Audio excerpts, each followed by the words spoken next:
exciting, very, very interesting, and captivating. I was part of the session yesterday, and I believe that today is going to be more interesting, and everyone is going to enjoy this session. So my name is Ola Nahcon. I am a broadcast journalist with TVC News here in Lagos, Nigeria. And at the same time, I'm a creative person, I'm a thespian. So I call myself a genre thespian.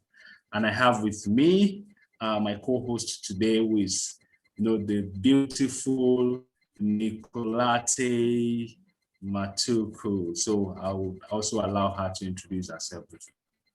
Hello, everyone. Hello, everyone. I hope you can hear me clearly. Happy Africa Day. Thank you. Happy Africa Day. It's amazing being African, especially in this era that we are in. And yeah, as we continue with the conference today, I think it's a special day as we hear live stories and live experiences of people that have, not only gone through what we do not want to call disabilities, but have actually conquered, they've conquered their physical disabilities to be the people that they are today. So today is more of an inspiratory, I would say, session. And I'm Nicolette Buliani Matuku. I'm based in South Africa, and I am an enthusiast of youth development. I am CEO of what is known as AAFL, African Association of Future Leaders. So we work with the Model United Nations in empowering young people to believe and see themselves as leaders. I'm also a farmer. I'm a pig farmer as well, and I'm passionate about agriculture and making agriculture sexy for young people. So yes, so that is me, and today Ola and I will be hosting and moderating today's proceedings. Thank you. You see, when you're with a beautiful lady like this, you want to get tempted. It's a honor having to co-host this program with you, Nicolate from South Africa. So, and we started with a very beautiful cultural, song, which, makes us have a feel of who we are, our value system as a people. And, art is beautiful, culture is beautiful. And I think that is what Nahcon is doing. And everybody across the globe, we are embracing this wonderful work. So just like you rightly said, that we'll be having to hear from, artists who, the art has actually changed their life for the better. We have quite a number of people here today. We have Dr.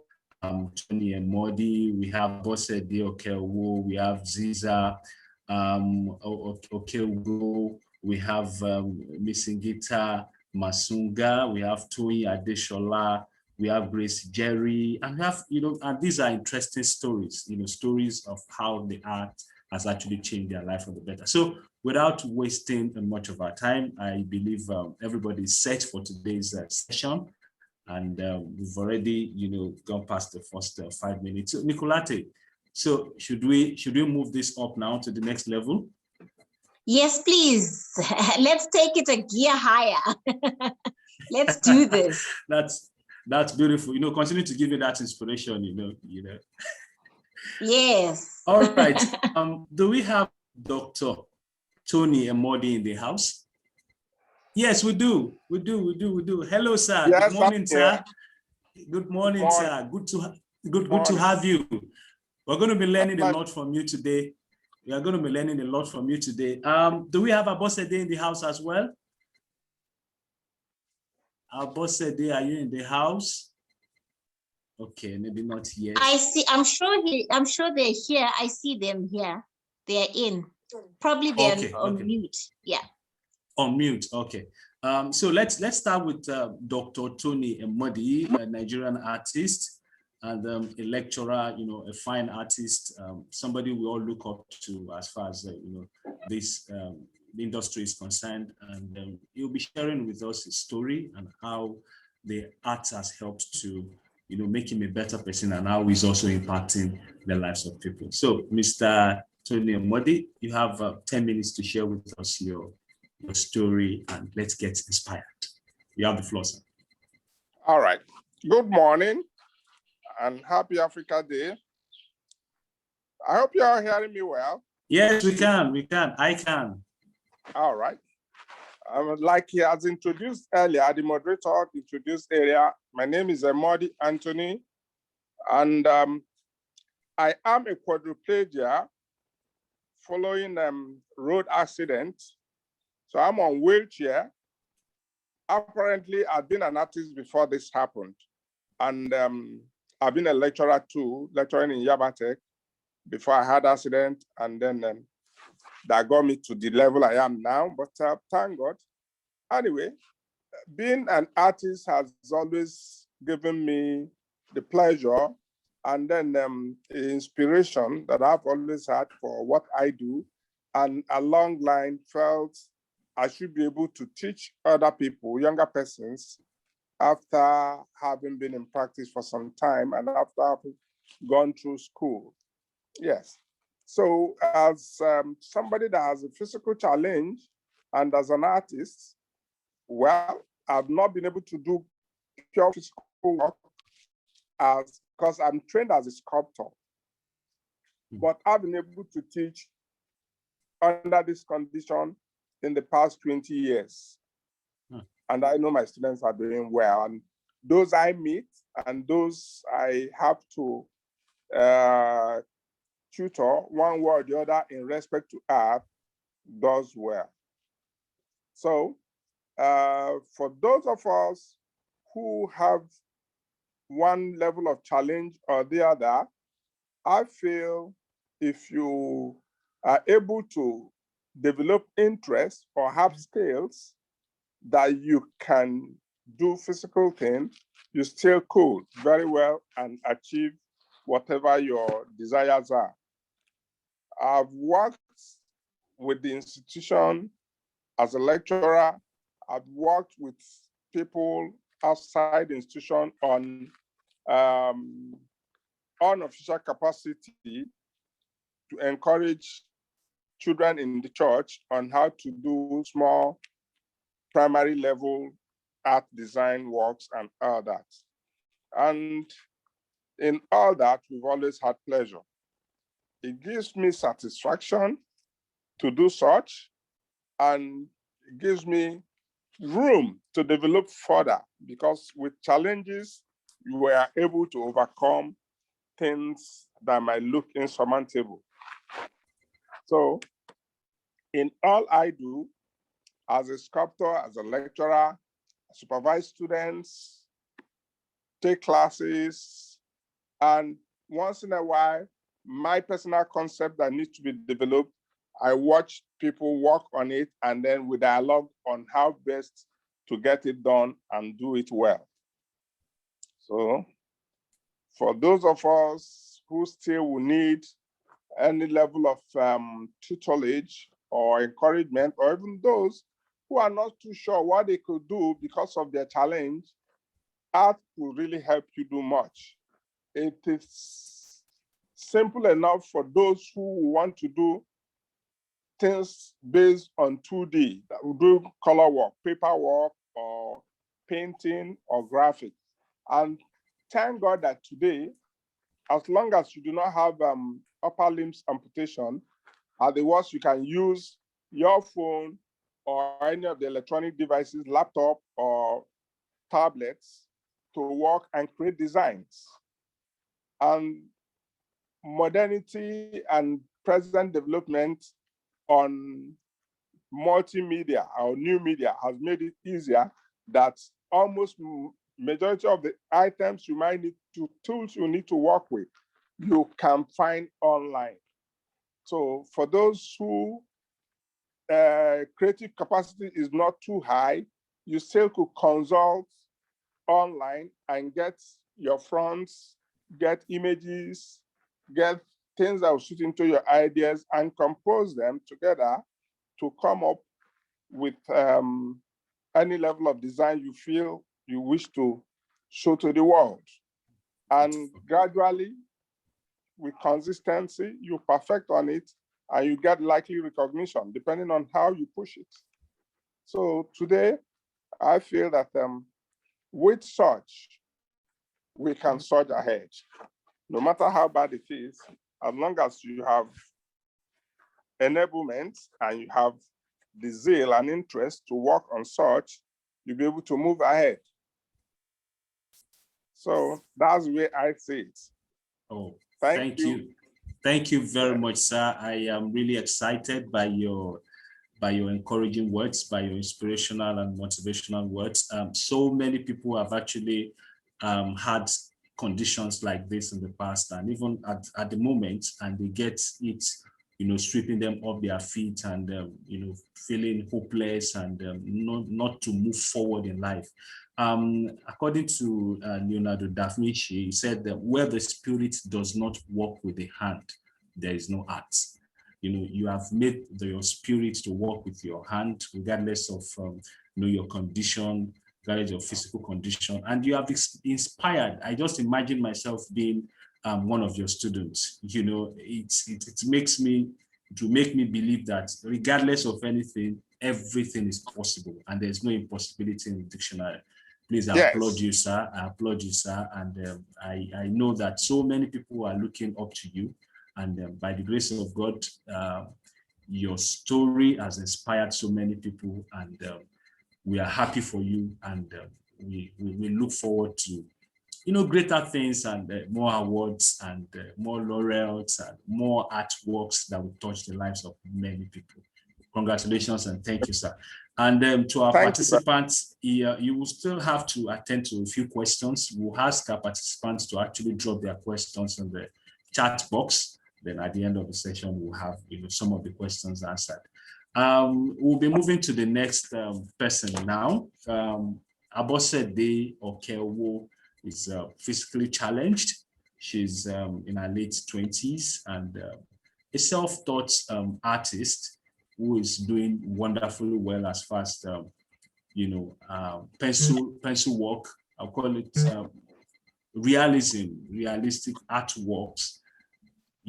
She's fantastic. She's fantastic. I've had a one-to-one with her, and I know how fantastic her story is. So, Abosede Okewo, you have 10 minutes to share your story. I know if we give you more than 2 hours, you have a lot to say. Abosede Okewo, well, anyway, don't let me say much. She will have a story to inspire us. You have the floor, Abosede Okewo. Good morning, everyone. Good morning. I'm so lucky to be among you, to be one of the speakers, and I want to appreciate the coordinator of the program for putting me to be one of the people that will be speaking for today. I'm so honored.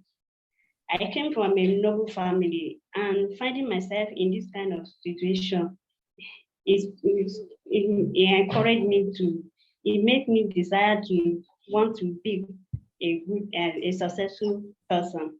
Because when people see disability, most people think of us as nobody that can think straight, or those that we can only be a beggar, maybe in the future, that all that we can be is to be a beggar. But when I find myself in this condition, it's not encouraging at first, but I don't want to be a beggar into so many work, like computer training, computer training, but still I don't derive joy in it. That no, I some sketching before. So, and I derive joy in sketching. So that's why I just go back to my artwork then. So when I started the artwork, it encouraged me more and more. I derive joy in it, that this is what I produce, this is my work. And it gave me a lot of joy. Being disabled does not mean that we don't have mind or a successful art. All that matters, even those that are able, they don't have the mind to think straight of what they can do to become successful. So, and this, I want to encourage other people, even physical appearance or in mind. We should always have in mind that we want to be a successful person. We should have the heart of being a successful person. We should search, do all kind of things that we know we can do.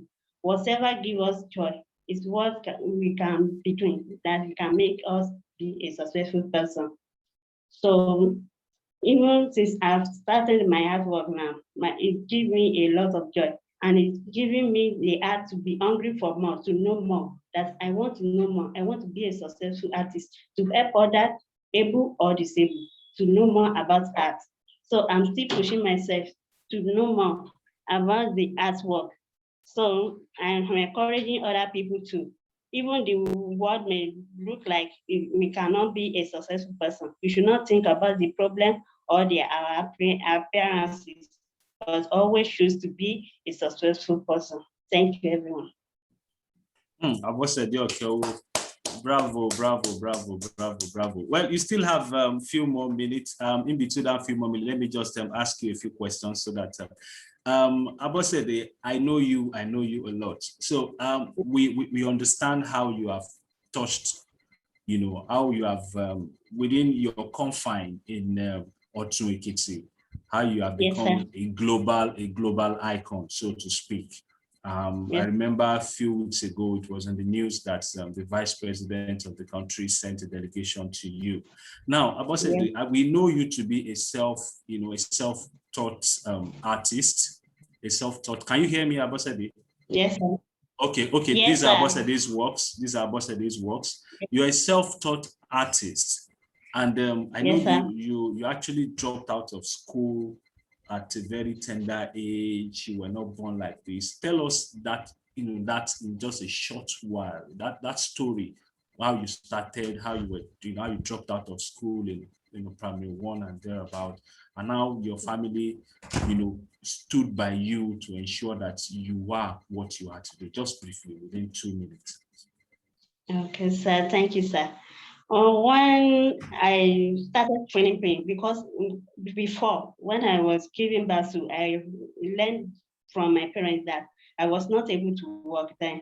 But few years after, I was able to work, and I was able to attend, starting from nursery 2. Immediately, I promoted to primary 1. I started feeling some pain in my leg, which made me to drop out of the school at primary 1 first time. So when I dropped out, my parents tried their best to enroll me in physical disability school. But to all the people that we are meeting there, they said there is no means for me to continue my education with them, because there is no means of movement. If I have a means of movement, they will enroll me. But since I was not able to have any means of movement then, because I don't have any wheelchair then, so my parents brought me back home.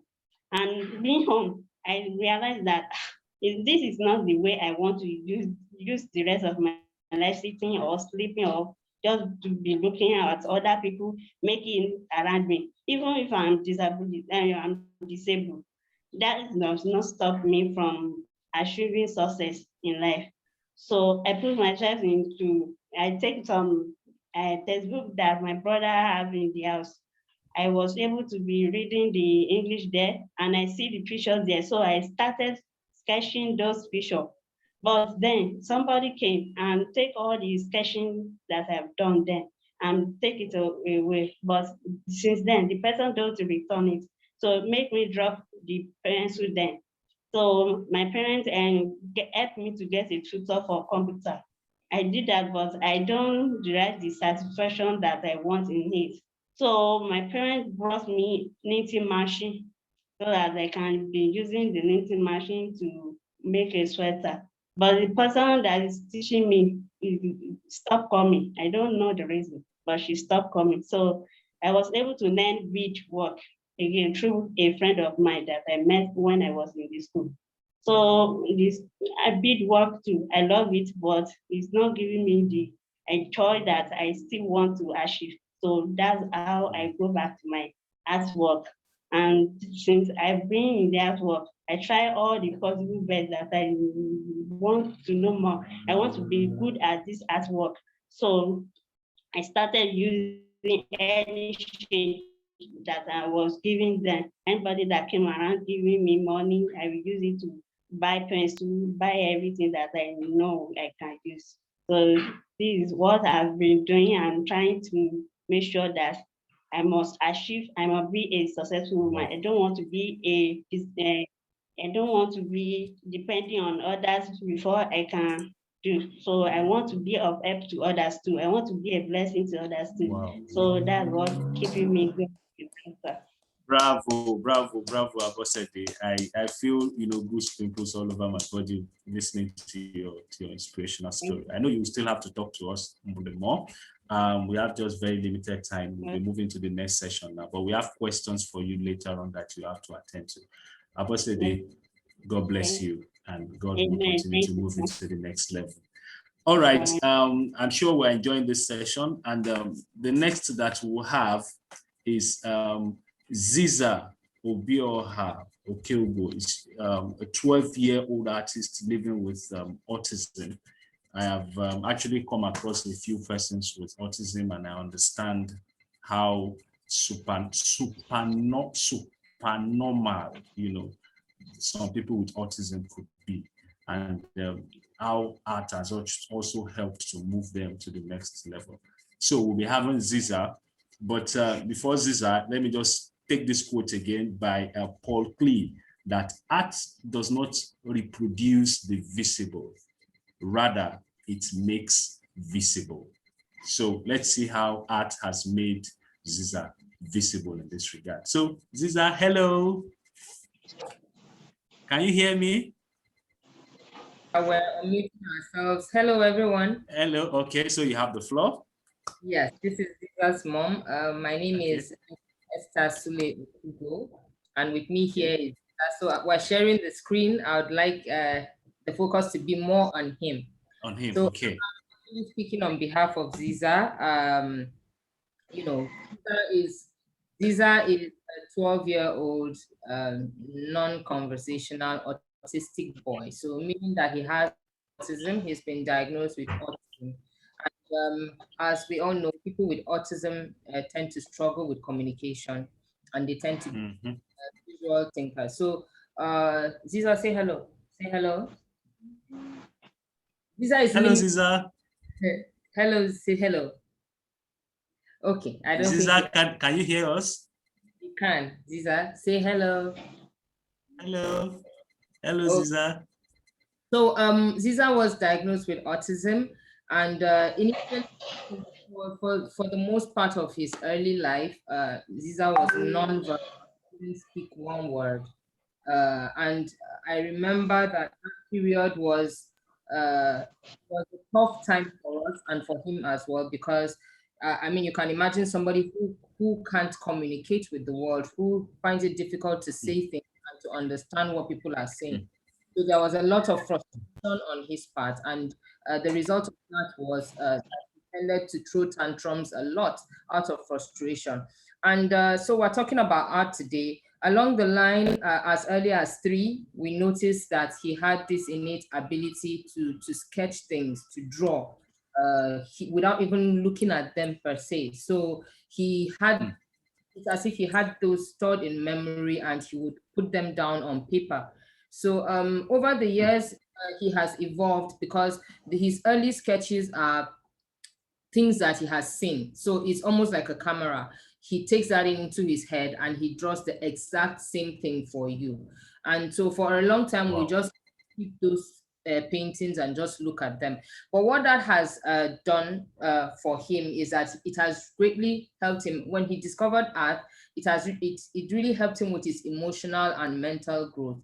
Like Ziza that you see now is different from the Ziza that was like maybe at 3 or 4. He became calmer. He became it's like it was his happy place. Art was his happy place. If he just has paper and he has crayons, he has a pencil, you won't even notice that Ziza is at home. He's just holed up in his room and he keeps drawing and drawing and drawing. And I must say that a lot of times, even before my experience with my son, I kept seeing things like art is a universal language, and I didn't understand that. But then with Ziza and seeing how he is with art and how his art has evolved, I've seen that, that's his own way of expression. It's he expresses his emotions. It has helped him to, it's like it's an anti-stress mechanism for him, a coping mechanism. So when he's doing his art happy, he's in his own world. And I think a lot of things that he puts down are things that he's trying to make us understand. I've seen him, trying to put down things. So he's not he's not filled with so many words because he struggles with communication. But when it comes to the visuals and things that he's able to draw, he gives it out quickly like that. So if I've seen him use art to understand concepts. The first time I saw him put down something about death, that he understood the aspect of, or the concept of death, was through the Lion King, and when Mufasa died, and he was able to draw that scene from memory, and you could see he actually cried that day. I didn't usually he won't be able to express to me why he was crying, but with just drawing that, I could tell that he was trying to communicate his emotions or how he felt about a certain thing. So art has really done a lot for him. It has been his outlet for self-expression, for his creativity, even for exploration, because he has gone from sketching. What you see on the screen now is, Ziza has evolved from sketching and just using crayons. He's now painting. And if he hasn't taught me anything, he has taught me that you are not limited by anything, whether it's a disability, whether it is a disorder you have, which is his own and it is lifelong. He has gone beyond what people say or people think about children with autism, that that they can't they may not amount to anything. Most of the time they are just kept at home. But Ziza has, he has crossed a lot of hurdles, and art and music are the two things that he has found to kind of bring him out of that autistic world and into our own world. And that's his own way of communicating, expressing through images, through his drawings, and trying to find a way to ground himself as well, and find a soothing activity. And initially, I hope this inspired somebody. It's just what he loves to do. And so we as his parents just made sure that he had resources, paper, pencils, crayons, whatever it is. And it was just, like, okay, he loves this and it keeps him quiet. He's not throwing any tantrums. Let's do this. Never in my life did I ever think that we would get to where we are now. And which is like last month, which was April 2nd. April 2nd, that's Autism Awareness Day in particular. Somebody reached out to me via Instagram. I usually post pictures of anything he draws on his page on Instagram. And the person said, do you mind if we have an exhibition of Ziza's works? And I'm like, oh, these paintings, I don't think they are exhibition worthy. But I'm happy to tell you today that Ziza had his first solo exhibition at Terra Culture in the month of April. Wow. Sold out on 50 of his paintings. Everything was sold out. What you see behind us is actually one that he just did last week. It's a tree. And like I said, it's just his way of expressing what he has seen. And it was a paper or a drawing that he had seen. And then this is his own interpretation of it. So this is what he does. And because of that, we've seen how it has impacted on his health, his overall well-being. It has given us a happier child, a better child. Like, it has impacted his learning, because through that we understood that he's more of a visual learner. And so even in school, the method that he's being taught about science, English, and other things is through pictures. And so art has impacted on his life, in a big way. And I'm grateful for the fact that he has his art. And what we've decided to do is we're also thinking of, what about the other children who have autism, who, society has put away, saying that they have a disability or they have a disorder and they can't amount to much. And because of Ziza, we've started a foundation. We've called it the Haven for Autism Foundation. And the same success that Ziza has achieved through his art, we hope to also help other children like him who have autism, to explore the arts and see where their talent lies, And because we watch him grow every day, it's not just sketching, it's not just painting. I see him do 3D sculptures. I know that if we actually find him some help in those, I know he will, because he likes to build things. He's making shapes with paper, making it in 3D and all that. He will form like a camera or anything he sees. So he's just interested in the art, and it just makes him a much better person and helps him in experiencing the world the way we also experience the world. And we as people who are around him, who really don't understand what children with autism are thinking, because a lot of them are nonverbal, the art has helped us to also feel what he's feeling, to understand what he's where he's coming from and what his emotions are. So I'm really grateful for art, and I hope Ziza's story inspires somebody else to go out and look out for what their strengths are, and to just see what the world has to offer. I know that this is just the start for Ziza. I know he has a lot more things to do and a lot more to achieve in the art world. So that has been Ziza's story.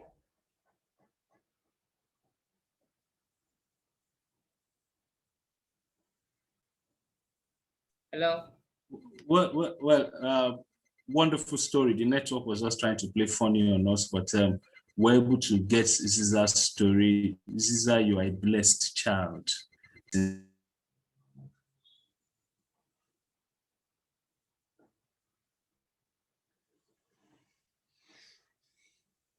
you hear me? Yeah, I can hear you now. You went off for a bit. Hello, can you hear me? I can hear you now. Hear me? Yes, we can hear you. Yeah, we can hear you, Ola. Okay. So I said all this was, self-taught, and doing fantastically well. I remember I saw a movie from India, and I've worked on quite a number of stories on what is his name, Joshua Bedford.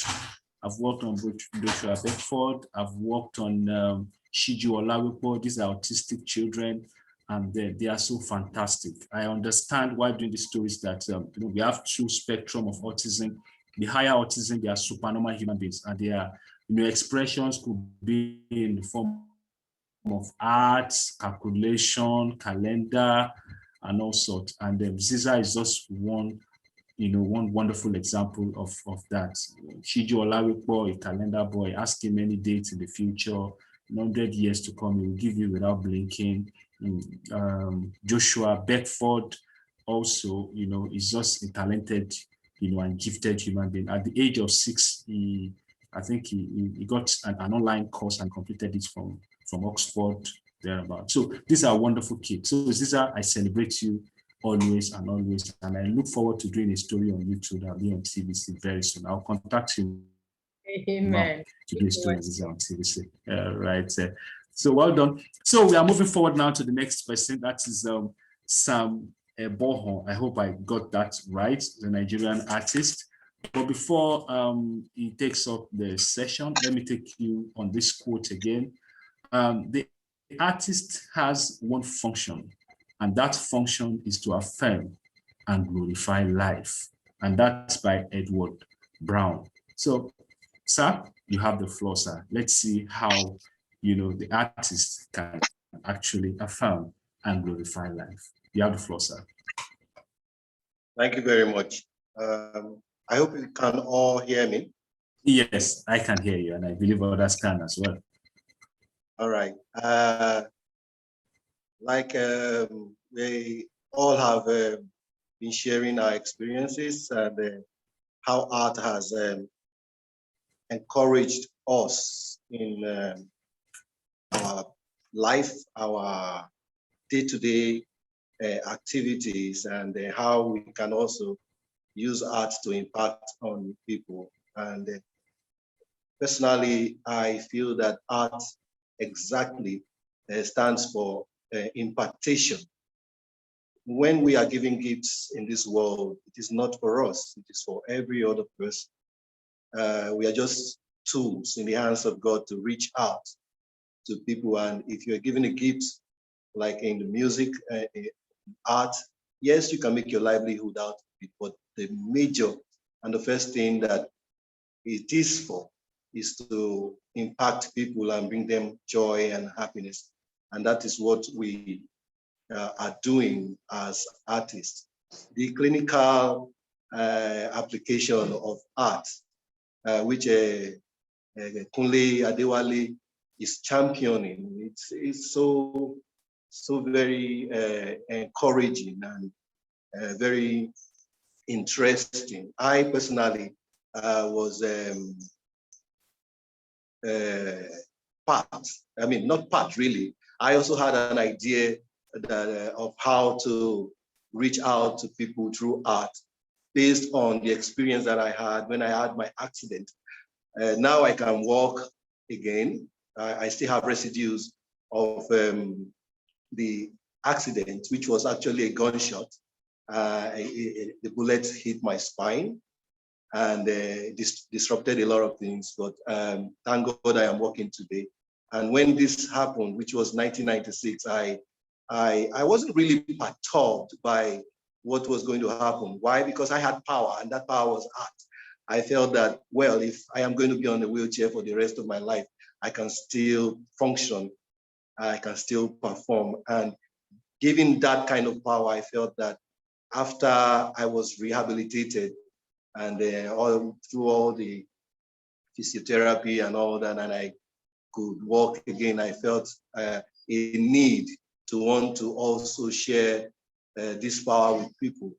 If you ask Mr. Kunle, I discussed it with him at the time when I saw his move. I also wanted to do something in the spinal cord area, where I'll bring people in and teach them art so that they will not be dependent on people. And that is the power of art. So it's very simple. I am inspired by everybody that is here right now. I am inspired especially by the young man, the autistic guy, what's his name again? Zika, yes, Zika. Ziza. Ziza, yes. So Ziza, Ziza. I'm so happy for him. I see things happening in his life. I've seen his works, they are fantastic. For his age, he's thinking very, deeper than most of us. So I wish everybody well. I know that we have a mission, and that mission, we must not discard it. We must not jettison it. We must continue to follow it. We must use art as a tool. And by the grace of God, we'll get where we are going. Thank you.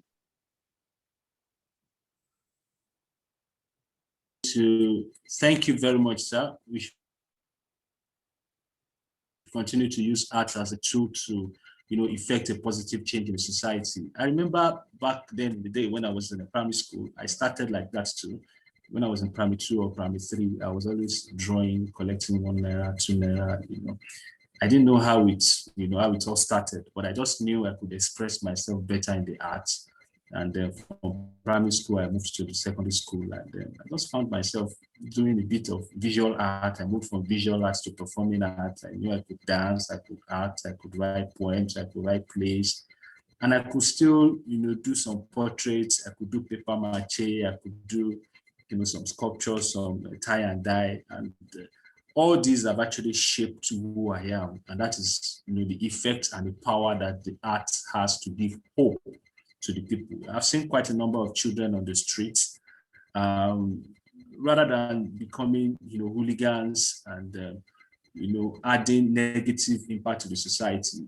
The art has made them to be better human beings. I grew up in the slum, and I know how the slum of Ajebule, those of you who are familiar with Lagos State and Ajebule, and I know the impact of the art in the lives of many people. If the art, were not available to change the lives of those youth and those children in that area, to that be, a devastating situation.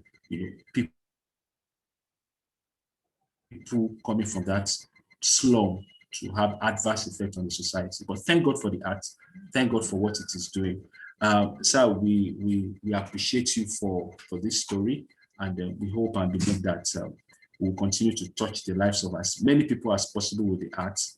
And then for this, it will make the society a better place. If we can have more, platforms like this, as created by the National Art and Health Conference like this, I am sure that the society will be a better place for us. Or what do you think?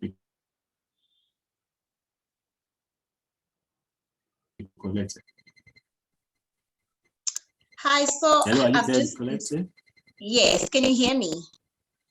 Yes, I can hear you. Okay, perfect. I've just been so inspired by all these stories, and I think it's so powerful on how their stories are all about how they've taken what we would term disability to it being their power of actually making a change, but also making it therapeutic for them. It's not easy, I guess, having a physical disability, but I think the power comes from them turning that into all these beautiful stories that we have had. I am so inspired. I am so inspired. The last time I saw the story of Ziza was through a movie. I've forgotten the title of that movie now. I think I just saw it recently. And it's just like exactly what I saw in that movie is what Ziza is exemplifying. And I feel amazed. I remember when I also did a story on, just like I said earlier on a boy called Shiju Olarupo. He's also autistic at 9. Nicolate, all you needed to do was just to give him your date of birth. He will tell you the exact date that you were born without blinking, even faster than the search engine. Wow. That's how fantastic. The boy is just 10 now or 11.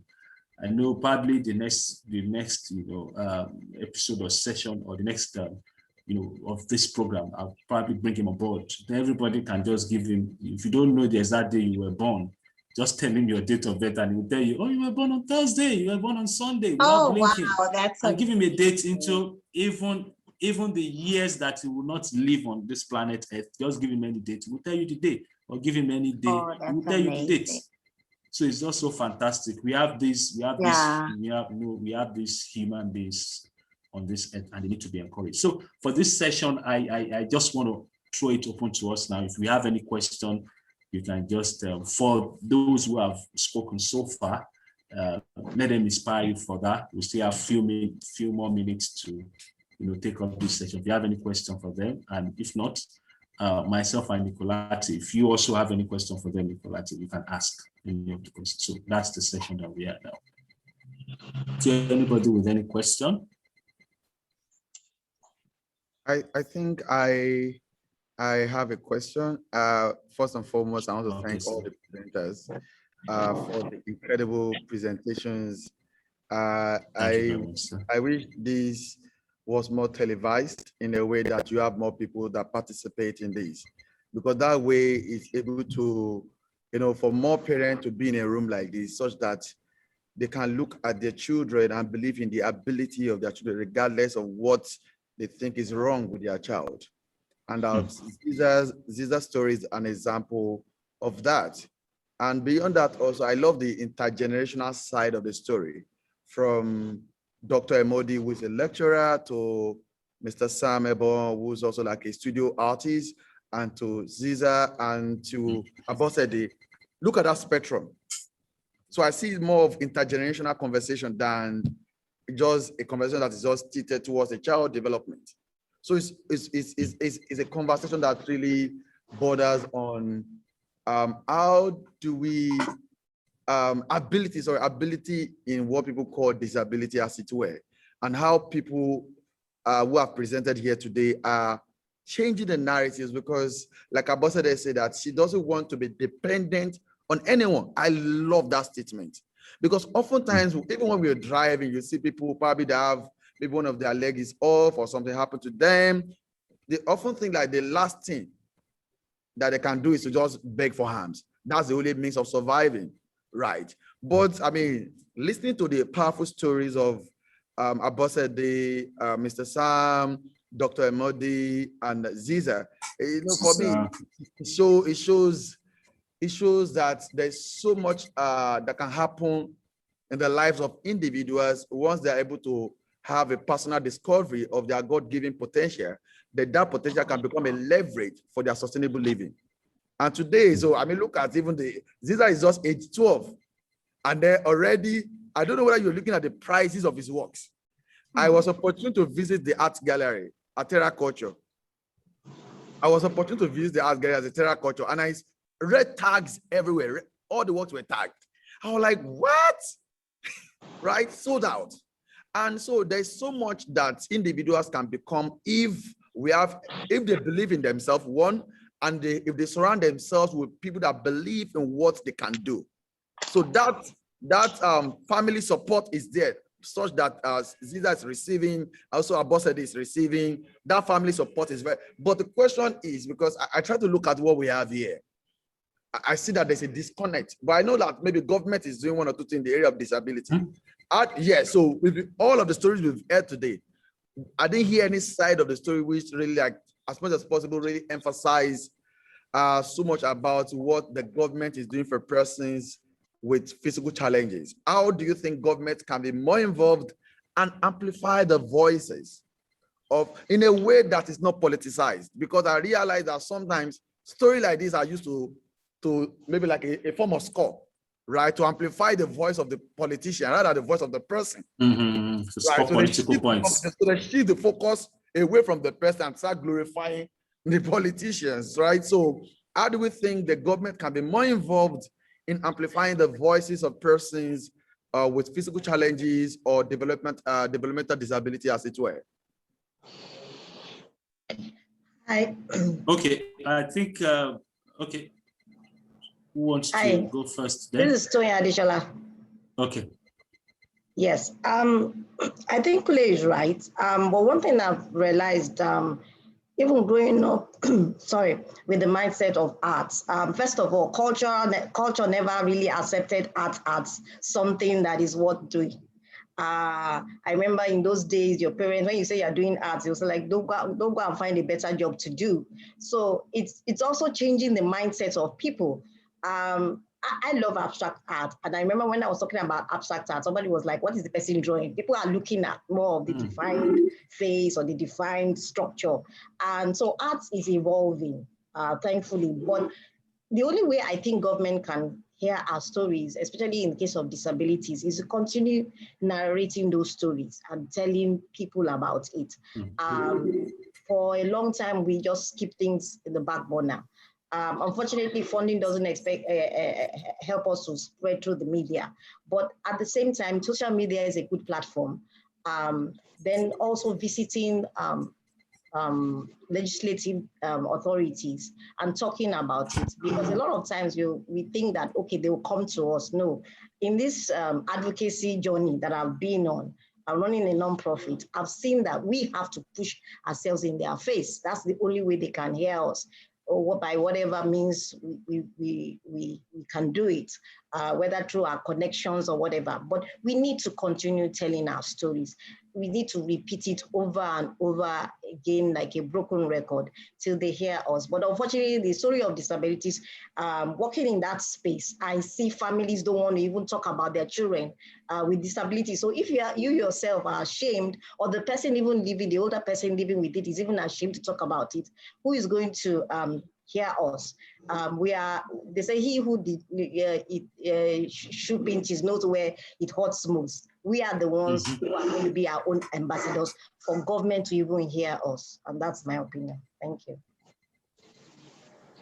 Okay, that's a fantastic contribution there. Okay. You want to say something? I'd like to add to that. Okay, sir. Yes.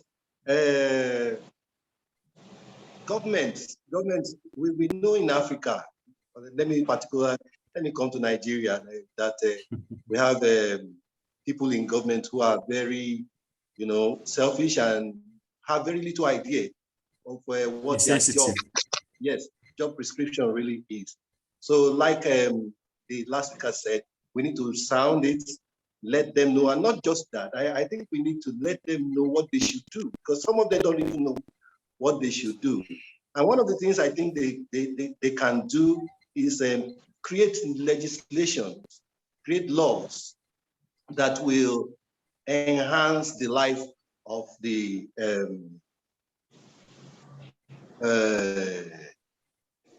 challenged in any kind of area that anybody is.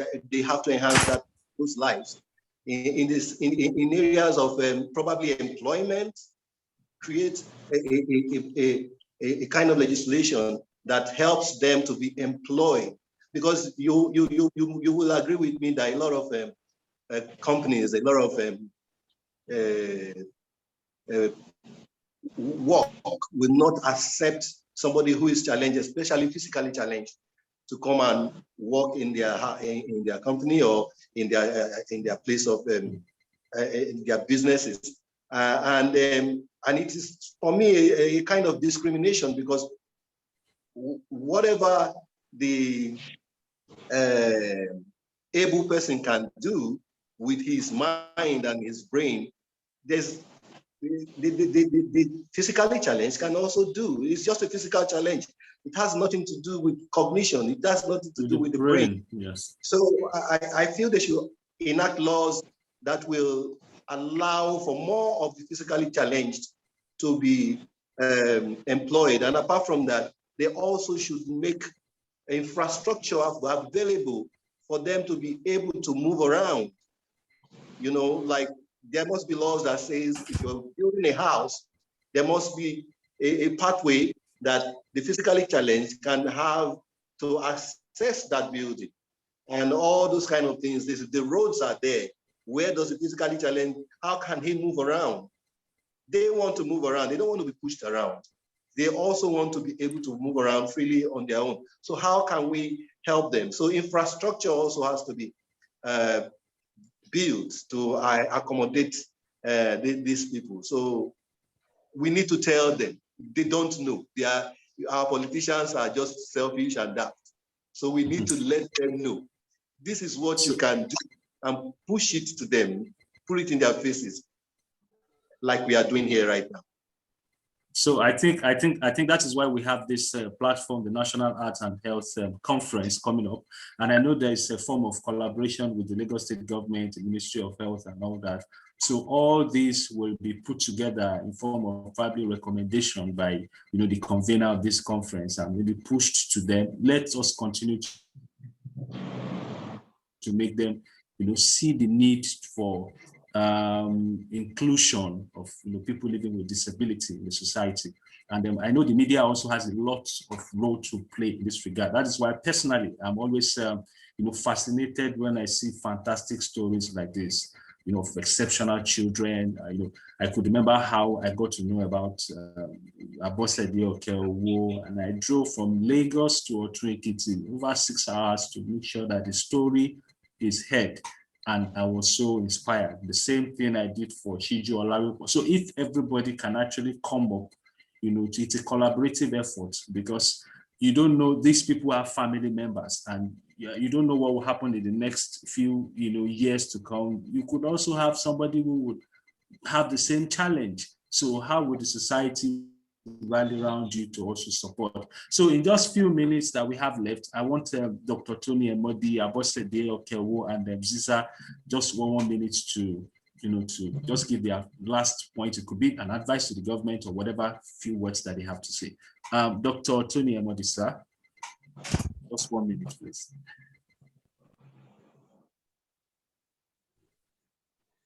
You have to unmute your audio, Dr. Tony. Okay. Good morning, everybody. Yes, and, good morning, sir. Yes. A lot has been said, and just like most speakers have mentioned, unfortunately, the system does not recognize art as at now, despite the level we have gotten to. Then, on governmental part, I've realized that I had the opportunity of getting to a few supposed to be special schools. Those are the facilities that are supposed to help people, especially from infancy, who have challenges, to develop them and find out this kind of skills they have and be able to develop them along such skills and interests. Unfortunately, when you get to this kind of places, they do not have people with specialization. So they just model everybody up. The autistic child is put in with a blind child in the same class, is put in with a deaf and dumb in the same class, is put in with a cripple in the same class. So they do not have particular attention, the quality of attention they will have. So the people who are managing our system will have to look at those and be able to get specially trained special education tutors who will have specialization areas and be able to manage these people accordingly to their challenges and needs so that they can develop through a proper channel. But in most times, because they are modeled up, people don't tend to get the quality attention they will need, you know? So those are part of the problems that we'll have to try to nip from the pot so that to help develop people better. Then for the older ones who are long line, people like Abosedina, you see the kind of situation she went through. If they had special schools, then they would have been able to take care of her even as an infant and not having to pull out of school, not having to struggle to get a wheelchair and all those. I'm sure she would have been far, far much better. In the developed world, we have the likes of Shani Barry. There's a lady in the UK, I've forgotten her name. She was born without legs and arms. I think it's something Lupon. But she has an MBA and she has an MFA in painting. She simply paints with brush in her mouth, no arms at all, you know? And that's because there's enablement, the society understands the challenges and is prepared to help people work out to live better in life. You know? So if we have better means of advocacy to create the better awareness, I'm sure an average person has a gift naturally imbibed. All right, sir. I think the network is not so favorable here. Yes. We get. I'm sure we'll do better if government will pay better attention to us. Thank you. Thank you. Yeah. Thank you very much, sir. Thank you very much. Abosede, okay, we'll just 30 seconds, please. Do you have any final word? I don't have much, sir. Anthony has said a lot about it, sir. So I'm grateful for his comments, sir. All right, sir. Thank you very much, Abosede. Then Ziza's mom, do you have any contribution? Is there a way that the government has actually, helped, to harness Ziza's gifts, maybe through an effort or two? At all. A lot has been said. Ms. Toyin said everything that, a lot of things are on my mind. Unfortunately, when you find yourself in this space, whether as someone with a disability or someone who has a disorder in our client, that is in Nigeria, most of the time you are left to your own whims. Like there's no help coming from government. But Toyin said something. It's a conversation that we've had as parents, running helter-skelter, trying to find even the simple things, like what school to put your child in. Even schools you go to usually would not even accept your child. And some do it just because of the money coming to them. They do not even have the resources to even take care of your child or to teach them anything at all. We also have therapists. I can't tell you how many therapists I've had to work with Ziza. You just take them as they come. And I mean, initially I used to be so angry, but I realized that a lot of these people have actually gone out of their way to train themselves, right? Nobody has helped them. So they've done the little bit that they can, and that's what you get from them. You're not really getting the full picture. What I have chosen to do as a parent is advocate for my child. Like Tony rightly said, nobody is going to fight this thing for us. Politicians are not interested in this at all. We need to get our stories out there. I always tell people that the first thing you hear from me as a parent is, unless you don't know me, every time I meet somebody, it is an opportunity for me to teach about autism, to talk to somebody about autism. Even if you don't have a child with autism, you are going to meet somebody who has an autistic child. Somebody who has it. One in your family. Then whatever it is that you have learned from me, you take it out there. And I have these conversations because I don't know anybody in government, but hopefully you get somebody there, because you have to have one leg in the door. And that's why we need for us to advocate, to be the ones who advocate for our friends, for our loved ones. And then perhaps we're a foot closer to get into those doors to make an impact on legislation, because we are the ones who have to tell them what to do. I listened to Mr. Sam about that, where you are putting up structures and saying, okay, you are building a supermarket and somebody in a wheelchair has to be able to go to that supermarket. In Nigeria, we don't really care about those things. I think the only place I've seen those places, maybe at ShopRite or something, 1 or 2 spaces. There's nothing that has been put in place for people to make their lives easy. We don't even want to go into employment or things alike. And that's why I think that a lot of us, parents or people who have one person or the other, have to take it upon ourselves to do the bits that we can. Yes, and then we can. When we do take what we have done and then we get into government and they see what we have done, perhaps it is a building block and then they work on that. But for us to actually sit back expecting government to do something, it's just akin to, just sitting back and just watching a movie and waiting for things to happen, and they are not going to happen.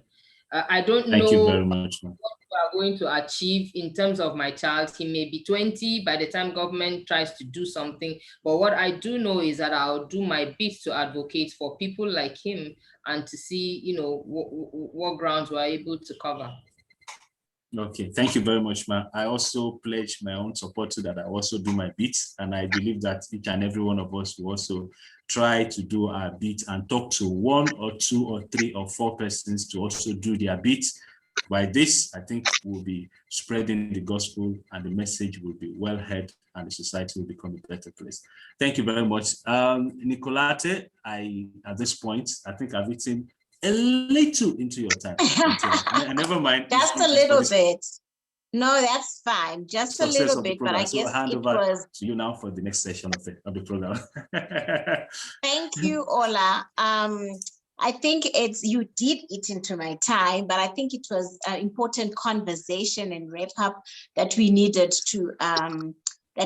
to get through. And I think it's important for government to start supporting people with disabilities, not only on an educational level, but on a holistic level. So moving along into the next session that I am going to be hosting you in, I've got amazing women that we are going to have conversation with. I can't wait to hear their stories. So jumping right into it, I'm going to introduce Masingita Masunga. I hope I pronounced that correctly. So she is the MD of Masingita Masunga Media, and she is from the beautiful province of Limpopo here in South Africa. And she is one person who has conquered a condition that she has, cerebral palsy. Let's hear from her. Let's hear her story of how she has powerfully overturned her disability into her strength and became an MD of a media company. So yes, Masingita, you can go ahead and introduce yourself and just tell us your story. Okay, thank you. Let me quickly make some bit of my own contribution in saying things. I don't believe personally that I have overcome my disability, because when you have a permanent disability, there will always be something that that you have to deal with, that reminds you that you've got a disability, or there will always be something that impedes you. What I have learned to do is to embrace and not even accept. I don't accept my disability, but I embrace my disability. And the other thing, I'm more focused on my, on my artistic talent these days more than business. So I'm a TV show host and I'm a human rights activist. Oh, there's a lot I could say, but we don't have time.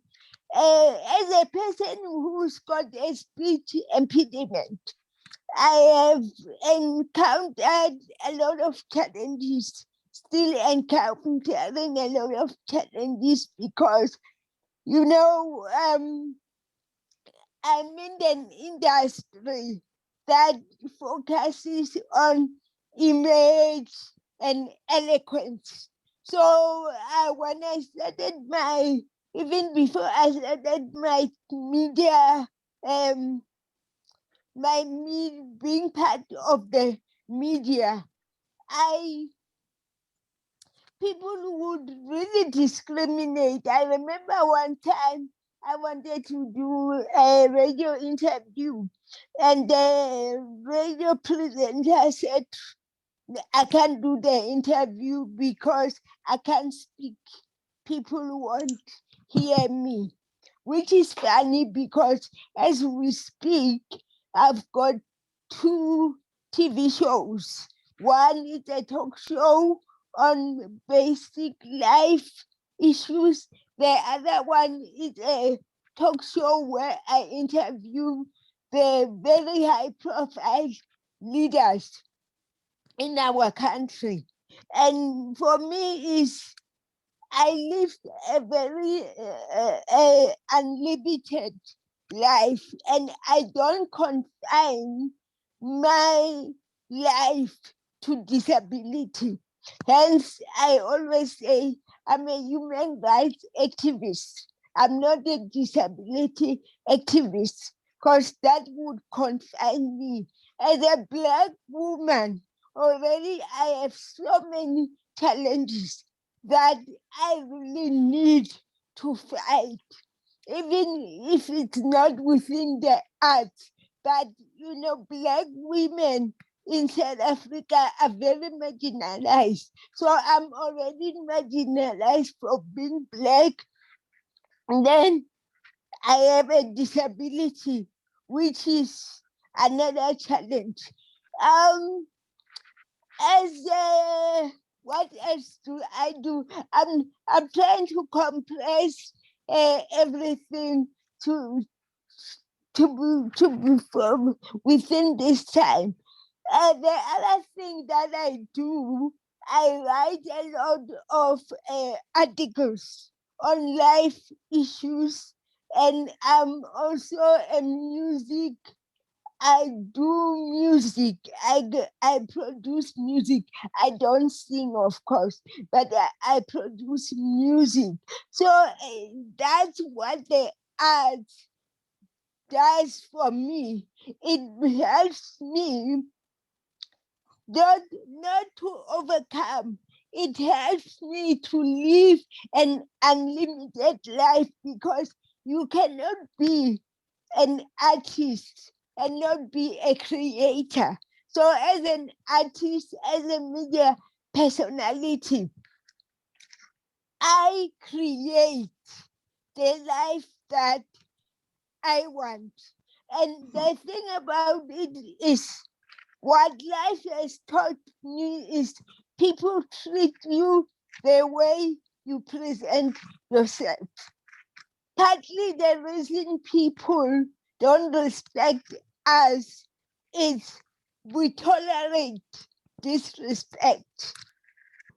We tolerate a lot of disrespect and we tolerate discrimination. So it is important to present yourself in a way that people must know that you have the same value as other people, and you can do anything that other people can do. So you are equal. I always say to people, I am not fighting to be equal.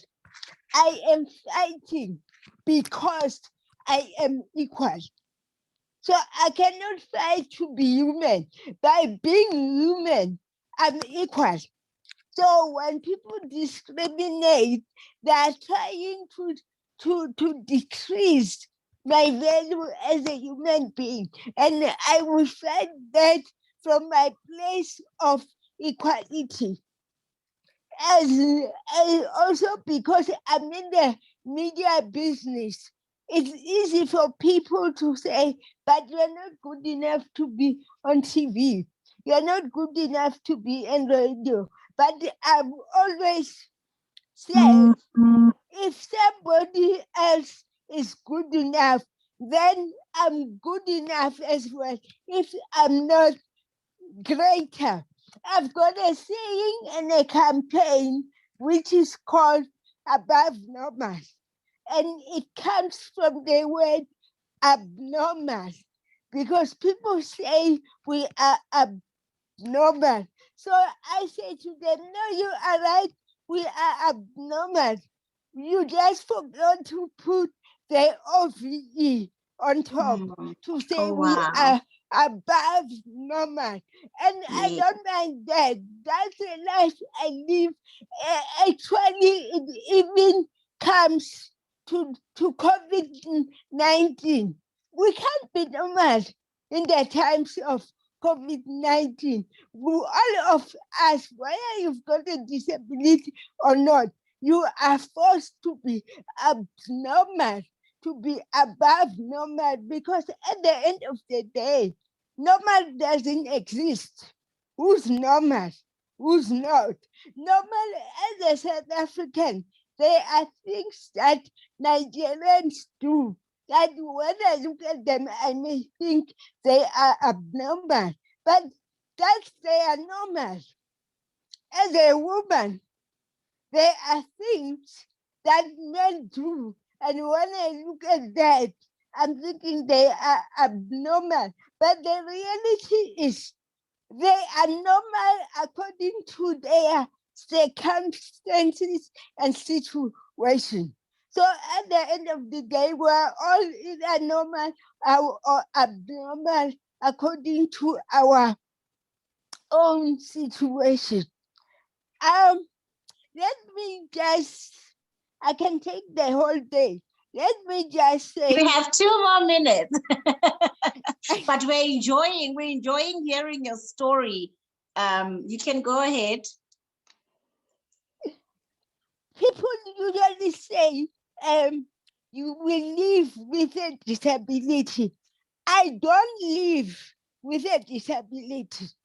Disability doesn't have a life to be my partner, to live with. I refuse to give disability that honor to be alive. Disability is not alive, it's just a condition that I have. So at the same time, those are some of the things that makes us be discriminated, because we elevate things that we are not supposed to elevate. Disability is a coordination that I have. I cannot live with a disability because it's not alive. I don't know if that's enough.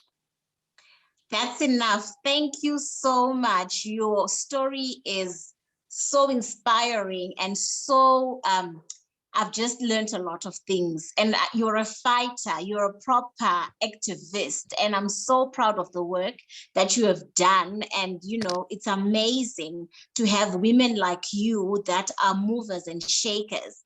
And wow, thank you. I've seen in the chat box everybody taking quotes from the speech that you have just given us, and you know, it's just testament of, you know, the great work that you are doing and the powerful teaching that you gave us this morning. And I guess we're all feeling inspired, but also empowered by you. There's Coach Okay, that just disappeared. That says you're a woman wonder. Thank you so much. Thank you so much. I'm going to come back to you when when people in the chat box have questions. But thank you so much. Your speech was very inspiring and teaching as well. Thank you so much, Masingita. So moving on, I'm going to move on to our next speaker, who is Toyin Adeshola. She's a graduate of economics from Lagos State University, a coach, a consultant, and speaker.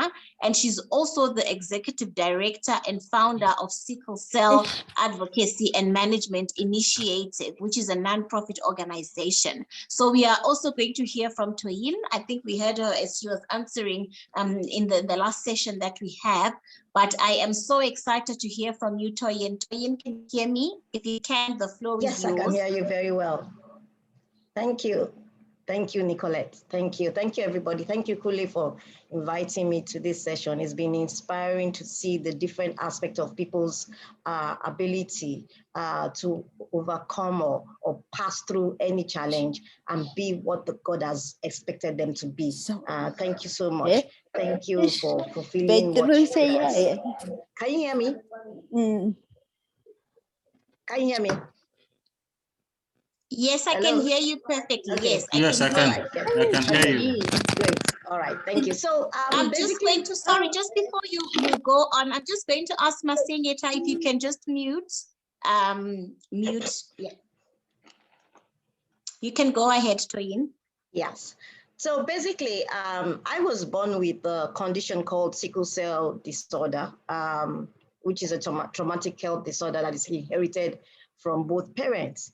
And when I was born, typically you expect to live like any normal child or regular child, playing and all that. But because of the frequent crises I had, I was always at hospital. Hospital was like a home to me. But I've managed to cope with that, trying to understand my health and trying to understand when my parents says, do this, don't do that, and all that, because you would trigger crisis. But somewhere along the line, around the time I was in my early teens, I had a major issue that I was admitted into the hospital. And there was given a wrong blood transfusion, which affected my bones. I had a bone infection, septicemia setting and everything. And one day I was trying to turn on the hospital bed because to avoid bed sores, you're supposed to move up and down so as the bed sores don't occur. And unfortunately, the nurses were not doing that. So I decided to turn myself and I had a snap. And I was in excruciating pain. And the nurses then were like, oh, it couldn't be anything, just take Panadol. I was in so much pain till my father, who is a medical doctor, came to visit me in the evening and saw me crying and like, what's up, what's happening? I told him what happened. They rushed me to a diagnostic x-ray center and found out that my hip had basically dislocated from its socket.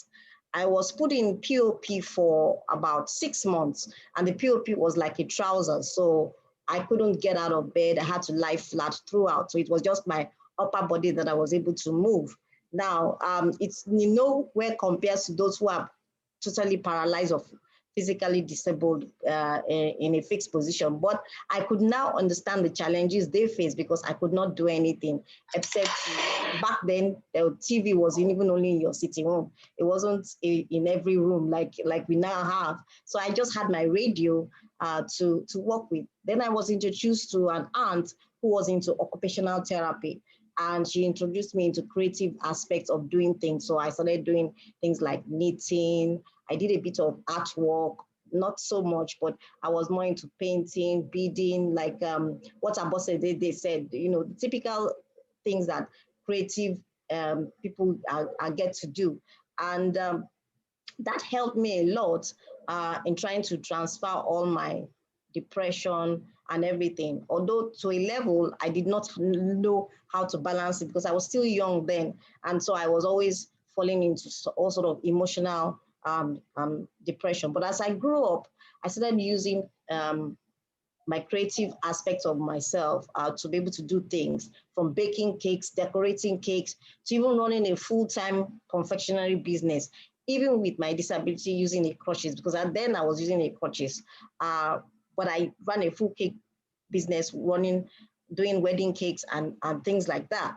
And along the line, I wrote a book, chronicling my challenges living with sickle cell, which led me to start the NGO.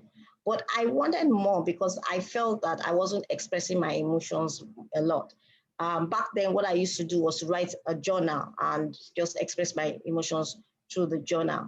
But I needed something, an outlet more. And I met Kule, and then we started talking about how I used to do arts and all that. And he said, why don't you study it again? And I found that it's very therapeutic. There's so much therapy in arts. And I didn't even know I knew how to do anything, because he used to encourage me, no, do it. Don't second guess yourself. You should just express yourself. Let go. You don't have to control what you're doing and all that. So I learned how to release myself, because I'm the type of person who likes to have control of everything. Control of my life. Even my mantra is that I may have sickle cell, but sickle cell does not have me. And so I've always tried to, yes, I'm be on top of this, but I had to learn how to that. There's sometimes some situations you may need to let things go. And another mantra I have is let go and let God. So in expressing myself through art, I started learning how to do that bit by bit. And that's when I even learned that I could even do art at all. In my family, it was my elder sister that was in the art form right from secondary school, but I never really dabbled into that aspect, except the creative aspects of knitting and beading and all that stuff. And I found that it has helped me a lot. One of the challenges I had, again, is because over the periods of my years of using the crutches, it started affecting my shoulder. In sickle cell, there's something called avascular necrosis, which is a dilapidation of the bone over time due to lack of oxygen and sickled cells in a particular area. So your bones tend to be brittle, and then they can break and all that. So I started having it on my shoulders because I was using my crutches as my weight bearer. Since my lower part, I couldn't use it that much. So it started affecting my shoulder. And a couple of years back, they told me I can't use the crutches again, that I have to use a wheelchair, and not just a regular wheelchair, but an electric wheelchair, because I couldn't even use my shoulder to wheel myself. So that because I'm a very active person, I went to a lot of depression, sadness, or trying to manage, because I knew the challenges, as it were, with accessibility in Nigeria. You can't move around that much. Nobody talks about ramps or lifts or anything. Even bathroom, going to the bathroom is a challenge with someone with disability. So I used art as a way to express my feelings. And that's why I say I like abstract art, because I don't have to define anything. I just express my feelings in the way I like, from the colors, from the shapes, from whatever I see around me. I just express myself. I'll try and share my colleague told me to share. Okay, Tule, I think we need to give me authority to share. Because yes, please. We want to see. Yes, please. Okay, I'm not able to share, so I need to be giving the co-hosts to share. So somebody, I don't know who has the admin. Yes, you have been made a co-host now. Okay, thank you. All right. So this is one of my arts. I call it Warriors.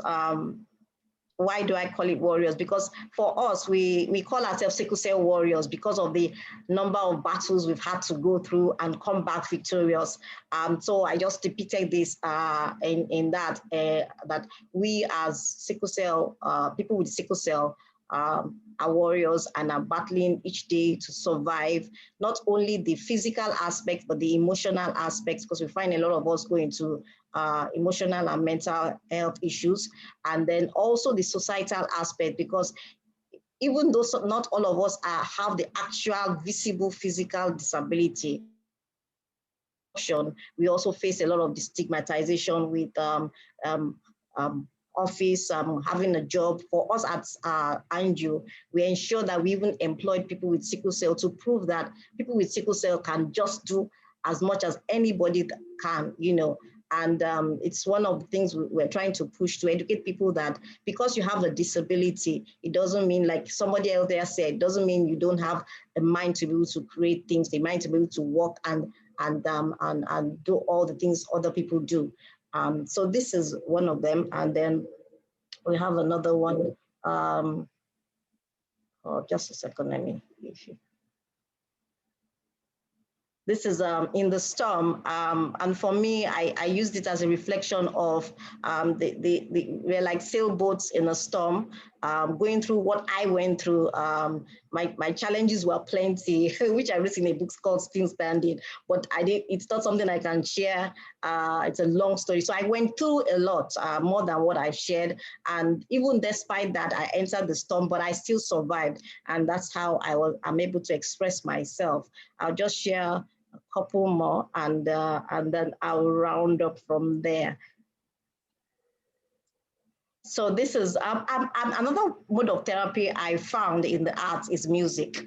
I love music, and when I was growing up, and those days that there was no TV, there was nothing to keep you occupied.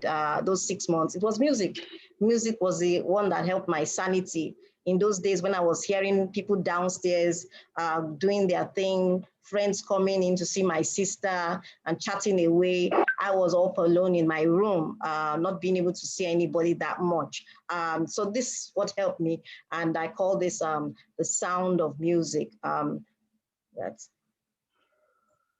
So that's basically some of the few things I'm able to talk about. But I want to just encourage people, even for art, it's not even just doing it, even if you don't feel that you are creative, just even watching, looking at art, whatever aspect of art you are inclined to, it has a healing power in itself. Sometimes on days that I cannot actually pick up a paintbrush or a Posca pen to do anything, I look at people's artwork on YouTube, and it not only inspires me, also brings healing, looking at the different aspects and their different the different ways they express themselves. So art has been an inspiration to me. It's helped me in a lot of ways, and I encourage people, even though you may not have perceive the illness or his physical disability or anything, just as anybody, with the way mental health is going, it's very important that we find a way of expressing ourselves and pushing ourselves out there to be able to heal our minds and heal our hearts. Thank you.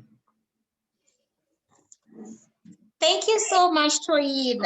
Well articulated, and thank you so much for giving us that account of your life and your journey on how you got to where you are. But I really loved when you said, I have sickle cell, but sickle cell doesn't have me. That is power right there. And your art is so beautiful. And yeah, at least you had to, I struggle with understanding abstract art, but like, you know, you articulated and explained that very well. I always try and, you know, get into the head of the artist in the moment that they are actually, you know, painting whatever they are painting. But I'm happy that it's therapeutic and you have, and that you actually share that with us. Thank you for that. So I'll come back to you with questions from the floor when we have, but thank you so much for that beautiful presentation, and keep on the power and going on and on. We look up to you for inspiration.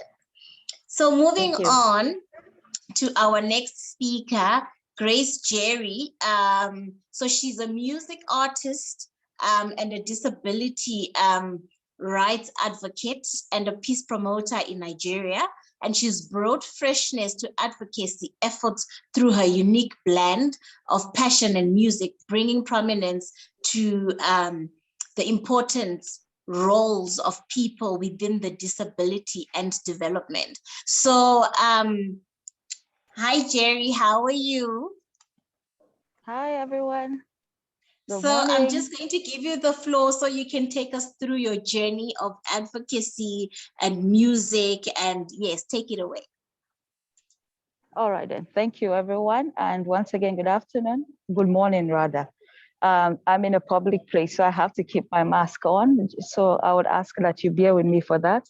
And to say well done to Kunle and the Arts in Medicine team Well done. And it's just amazing how you would combine arts and medicine to just bring some form of healing, to people. And Tony, I came in while you were talking. Thank you so much for your inspiring story. I always say that disability is also, in sickle cell, disability is part of my story because I lost a brother in 2005 to sickle cell anemia. And I lost a nephew just last year to sickle cell anemia. So I understand very well, what people with sickle cell have to deal with and how much inspiration they are in spite of the challenges they face. So back to my story, I am a disability rights advocate, like I was introduced. And the reason I said disability is also part of my story is because I acquired disability at age 22.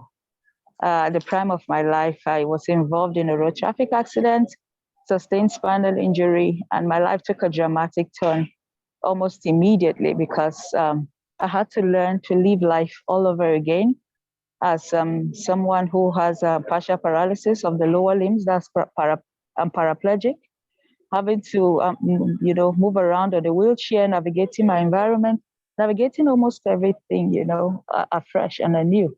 And I remember my healing place then was music because I was a very, or rather I'm a very active singer. I was very active in church, in the choir, and my only source of healing then was music because I had recorded a single shortly before the accident. And I remember by my bedside in the hospital throughout my 3 months hospital stay, it was that song that people kept playing. And, for me to keep listening to and healing. And after I got through that phase of, having to, get past that first hospital stay phase, and I could get back into the society, although it took a while. It took like almost a year before I could, blend into my normal day-to-day activity, either go back to school, go back to church. Those were like the two places you would always find Gracie, either school or church. And I remember whatever platform that I have, to sing, I would like quickly advocate for the need to make, our environment more accessible, create more, accommodating environment for people with disabilities because you hardly see them. Before my accident, I never really had an interaction with a person with disability. So I didn't know how their life was or how they lived their life. And, when I became one, I realized that, we were many because I had the opportunity to become a spokesperson for then 22 million Nigerians with disability. And that was in 2010 when, I contested for the first ever Miss Wheelchair pageant here in Nigeria. And, when we went to Lagos for the pageant, we were like 40 women with disabilities who went to contest. And out of the 40 women, I emerged winner. And out of these 40 women, every woman had very, inspiring story and very deep vision for how they can change the narrative around disability issues in Nigeria. And I think what stood me out on stage, apart from the fact that every woman was dynamic, she was powerful with her vision, and her mission for the country, was the fact that, I had something extra, which was the ability to sing. And music for me did the magic because, there's so much power wrapped up in the voice of one who can't just talk, but can hold people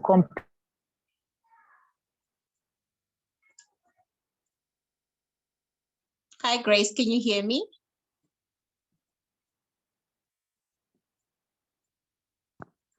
Grace? I think Grace is okay. Can you hear me?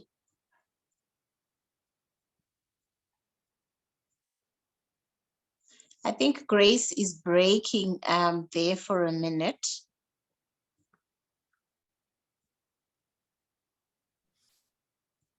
Hi, Grace. So while we're waiting for her to come back in, let me quickly play a video, music video for about 3 minutes. I wanted to say that. I wanted to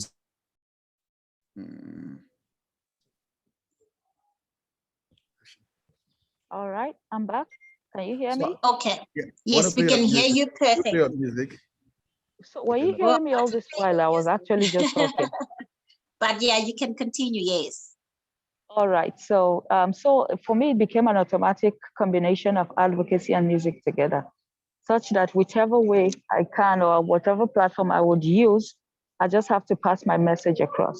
And I think my very first intervention in 2012 was what I call the Music for Toilets project.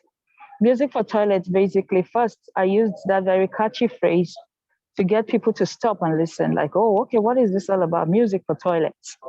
And it's just a campaign first to draw awareness around, the challenges that children with disabilities face in accessing water, sanitation, and hygiene facilities and interventions. And secondly was to use the power of music to raise funds to provide toilet and water facilities for schools serving children with disabilities. So Music for Toilets, it's kind of struck conversations, and people would want to say, okay, what is it about?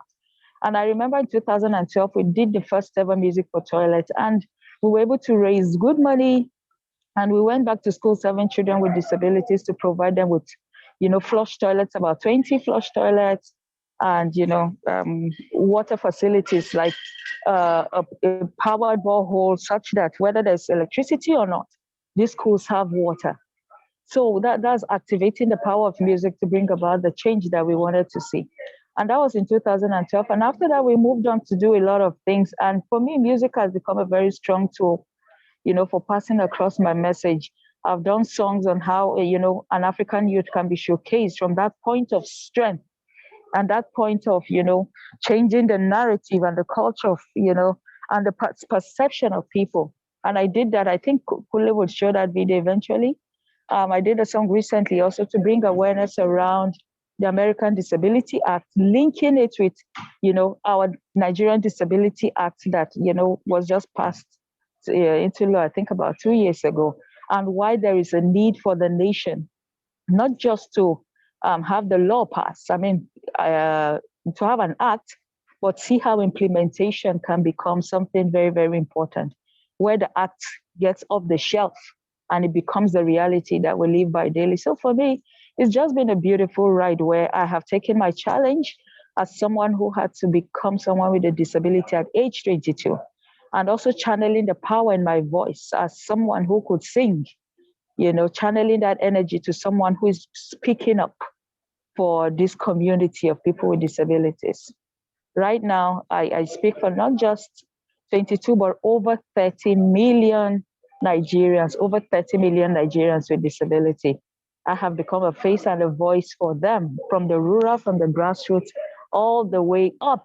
And as a result of that, I also started my organization, which is called the Inclusive Friends Association.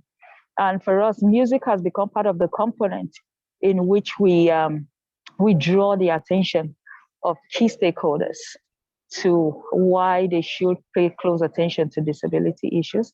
And I'm also going to end by saying that music was what led me to meeting President Barack Obama through the Young African Leaders Initiative, YALI.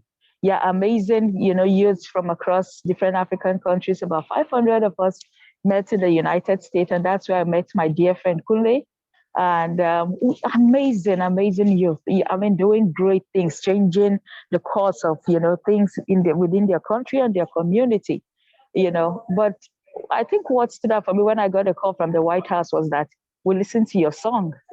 So it moved beyond my work in impacting my community through advocacy, through implementation of projects, to the fact that we listen to your song and the message in your song and the energy in your voice and in your song. And we are wondering if you could be the one to introduce President Barack Obama during the presidential summit. And of course, I embraced it. I accepted the offer, and it was amazing. I did that, and I did a song on the stage, with President Barack Obama and other amazing African youth. So for me, I took the challenge that I have gone through And right now, I've created a lot of change, amazing change. I don't even have time to say it, but as part of my work, we have changed the course of voting process for people with disabilities in Nigeria by the introduction of the Braille ballot guide for the blind community to vote, written instruction for the deaf communities. We're changing the course of voting, process, and increasing participation of people with disabilities in the electoral process. So I'm going to stop here. And just to say thank you all for the opportunity, and let's continue to create change, whatever platform, whatever opportunity we have. And don't forget that there's so much power wrapped up in our voices. Thank you. Thank you. Thank you so much, Grace. Your story is amazing again. Yes, we can. We can change the world. Okay, so we're going to listen. Kunle, you can play the song so we listen to it. Yes, we can. What do you say? No, I'm saying you can play one of her songs so we can hear. We can listen to it. Yes. All right. Okay, excellent.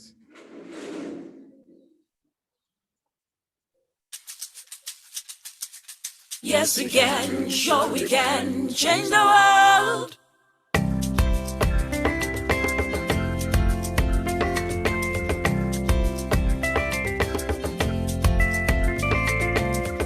Yes, we can, sure we can change the world. Yes, we can, sure we can change Africa. It go happen, no. Yes, it go happen, no. It's a world filled with darkness everywhere, but I see the light. Not from the north, the south, the east, or the west, but from within you. Bring it out. Let it shine, bring it out, let it work. I see a great you, I see a great me, I see a great us. I see a great continent, I see great nations. I see people whose existence cannot afford to be ignored. Not by any nation of the world, not by any race or tribe. I see great Africans as we emerge. Yes, we can, sure we can change the world. Yes, we can, sure we can change Africa. It go happen, no. Yes, it go happen, no. Let the philosophers get ready to learn the wisdom of Africa. Let the spectators view the endless glory of our countries. Let the theologians see what will befall our nations, the golden nation of a new millennium. Whoa, I see the stars coming down from the sky. I hear a sound of a mighty rain coming. I see great leaders emerge like soldiers. Our flag will find the world cold. The sky is white, the grasses are green. The world is full of Africa. Yes, we can, sure we can change the world. Yes, we can, sure we can change Africa. It go happen, no. Yes, it go happen, no. Yes, we can, sure we can change the world. Yes, we can, sure we can change Africa. It go happen, no. It go happen, no. Yes, it go happen, no. Believe, oh, yeah, yeah, 'cause it go happen, no. Believe, oh, 'cause it go happen, no.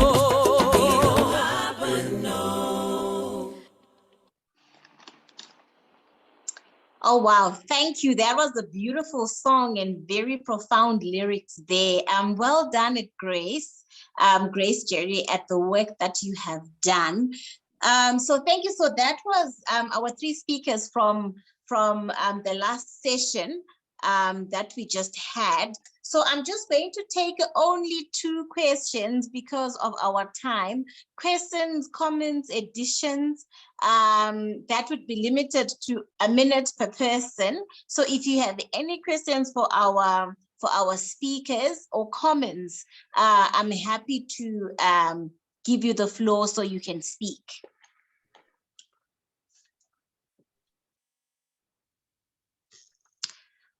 All I see in the chats is, praises and positive comments and affirmations of the work of our speakers, and as well as their contact details for those that might want to work with them. And yeah, so I see. So I guess you ladies were very articulate. No one has questions, that just positive comments. So I'm going to just give our speakers 30 seconds each to just round off words of us parting, and that they can just give to us. So I'm going to start with Masingita. If you can just give us 30 seconds, yeah, of your parting words with us. Is she here? If she's not here, we can move on to Toyin Adeshola.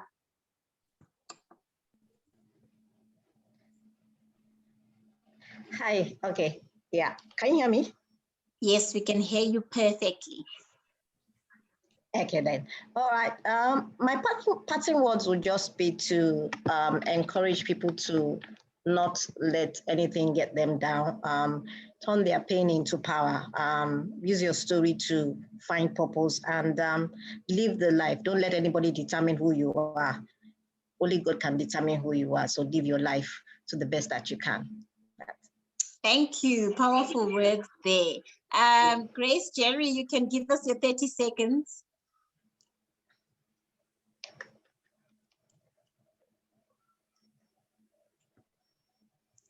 Grace, are you here? No, she's off. Okay.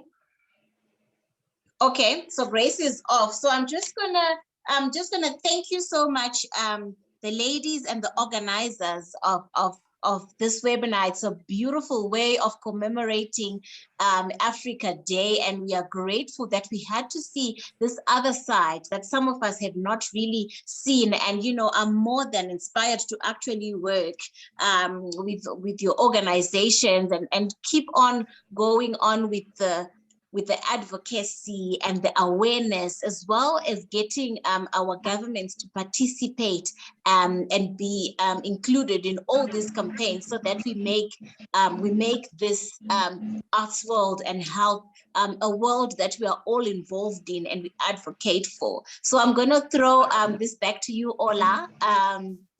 Yeah.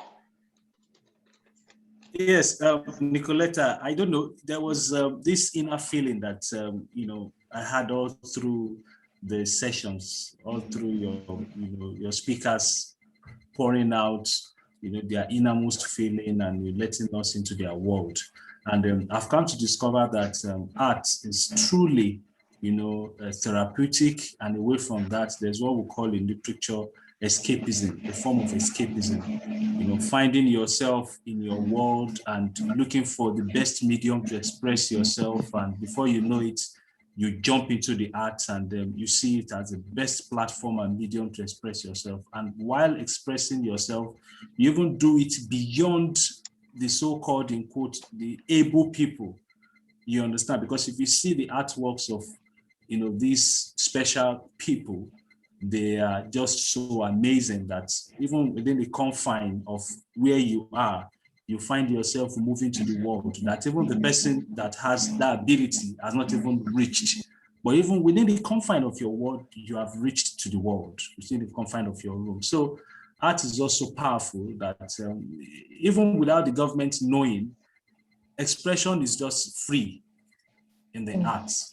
You are free to express yourself without the government knowing. And in the course of you expressing yourself, the government will come after you because they know you are an asset to the society. And if they don't align with you, one way or the other, if they fail to align with you, they are missing a lot. So I think as a form of escapism, rather than keeping to yourself, you see it as a medium to express yourself. And while expressing yourself, you do it perfectly well, and the world will just see and celebrate you. So the speakers that we've had today are so wonderful. I've been so inspired. I've been so motivated, and I'm just beginning to see a better me. I remember let me just share this with you. There was a story I did recently of a boy, a young man called, I'll remember his name now. He had an encounter with armed robbers, and while he was doing his job, he was just 27-year-old, and he was shot by armed robbers, and he lost his sight. And it was so traumatizing for him. In the course of that, he found himself living his dream in the course of that. And what has he done? He has now created an NGO within just 2 years of that, bitter experience. He's now giving back to physically challenged in a community here in Lagos. And this guy is doing wonderfully well. I remember when I was doing that story, I interviewed somebody who has been physically challenged for the past 20 years or thereabout, and said he's touched by this singular act of this young man, that he has been physically challenged for more than 20 years. He's not been able to do this. And for somebody just 2 years, touching the lives of many people. So it shows that, there is a very big and wonderful ability in whatever we call disability. And just like we heard earlier on, there's nothing like disability. It is above ability. When we are above ability, we can do exceedingly well. So I'm so inspired today, and I thank the organizers of this, conference for commemorating what we're doing today. And I'm so excited, and I look forward to meeting probably each and every one of us physically. So we need a physical conference. Can use the power of the media to need that. Yes, to push this out. Yes. So thank you. Just to wrap this up, thank you so much to all our speakers and all our participants and attendants that came to be part of this beautiful conference and session today. I hope you're all inspired and you're all motivated. Kunle, we are hoping for a physical conference where we get to actually meet the speakers and interact with their pieces of art, and get to actually experience it physically, their world, in their eyes. So yes, thank you so much. If there are not any